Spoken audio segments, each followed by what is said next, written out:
civil rights activist Representative John Lewis, D.Ga., in 2013. Charles Dharapak AP. A day before he was admitted to the hospital, Congressman John Lewis visited the Black Lives Matter Plaza in Washington, D.C., to see the latest stage of the civil rights movement in action. "I just had to see and feel it for myself that after many years of silent witness, the truth is still marching on," he wrote in an essay published in the New York Times on Thursday, the day of his funeral at Ebenezer Baptist Church in Atlanta. The civil rights icon and conscious of Congress died of pancreatic cancer on July 17 after more than 30 years in the House of Representatives. He was the last surviving speaker from the March on Washington for Jobs and Freedom in 1963. Lewis served as a perfect example of the fluidity between the civil rights movement of the 1960s and the Black Lives Matter movement, says Peniel Joseph, director of the Center for the Study of Race and Democracy at the University of Texas at Austin.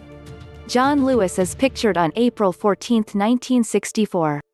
Marion Trikosko. When Black Lives Matter first took off in 2013, many criticized the movement for not aligning with the values of Martin Luther King Jr. and the civil rights movement, but Joseph says that's not the case. "There's a river of activism that flows from the civil rights movement in the 1960s and John Lewis all the way to the BLM movement in 2020, he says. And it's remarkable that Congressman Lewis got to see the arc of that river of activism. Lewis showed his integrity and sincerity even when people disagreed with him.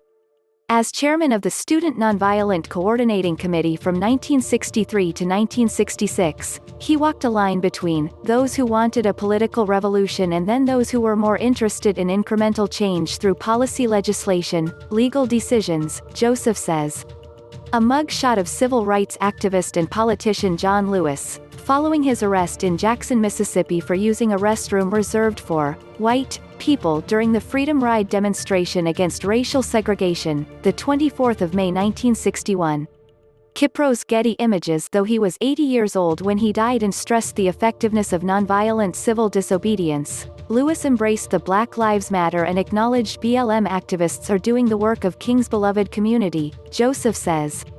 Even though he himself was somebody who I would consider this nonviolent militant pragmatist, he understood the concerns of revolutionaries, Joseph says. And he was willing to embrace those revolutionaries even if he disagreed with their tactics. President Trump is not attending Lewis' funeral. Other former presidents in attendance include Bill Clinton, George W. Bush and Barack Obama, who will deliver a eulogy. President Barack Obama presents a 2010 Presidential Medal of Freedom to U.S. Representative John Lewis, D.Ga., during a ceremony in the East Room of the White House in Washington on February 15, 2011.